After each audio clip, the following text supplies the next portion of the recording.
Hello everyone, কেমন আছো তোমরা সবাই? মিষ্টিস ব্লগের নতুন একটা ভিডিওতে তোমাদের সবাইকে স্বাগত জানাচ্ছি। আজকে আমি তোমাদের সাথে একটা ডেইলি ব্লগ শেয়ার করব।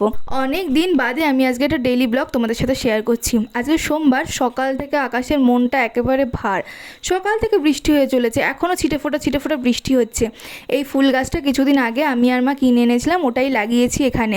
আর লাগিয়েছি কিছু টাইম ফুল গাছ। এই গাছগুলোতে মোটামুটি ফুল ফুটছে, তবে কাল মনে হচ্ছে জবা ফুলটা ফুটবে, জানো তো। এই গাছটাতে এখনও একটাও জবা ফুল ফোটেনি। পুজোর আর একদম বেশি দেরি নেই। অনেক জায়গায় তো দেখছি মানুষজন ঠাকুর দেখাও শুরু করে দিয়েছে। পরের সপ্তাহে এই সোমবারেই হয়তো পড়বে সপ্তমী। আর আজকে দেখো পুজোর আগে, এই পুজোর আগে পুজো আসছে এই দিনগুলোই ভালো লাগে, তাই না? এটাই আনন্দের। পুজো আসলেই তো চলে যায় হুট করে, বোঝাই যায় না।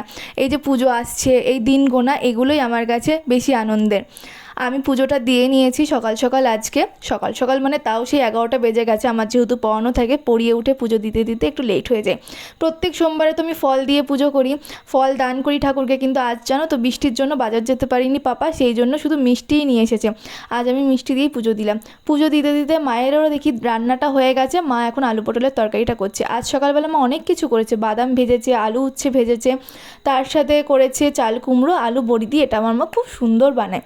আর করেছে আলু পটলের তরকারি। এখন প্রায় 12:30 মতন বেজে গেছে, সেই জন্য আমি একবারেই খেয়ে নিচ্ছি, পরে আর খাবো না। দুপুরবেলাতে খাওয়া দাওয়া করে একটু ঘুমিয়ে পড়েছিলাম, তারপরে ঘুম থেকে উঠে এখানে একটু আমি বিটরুট পাউডারটা মাখছি। আর আজকের ব্লগটাও এখানে শেষ করছি। ভালো লাগলে অবশ্যই লাইক, কমেন্ট আর শেয়ার করে দিও। আর যারা নতুন আছো তারা আমার চ্যানেলটা সাবস্ক্রাইব করে দিও।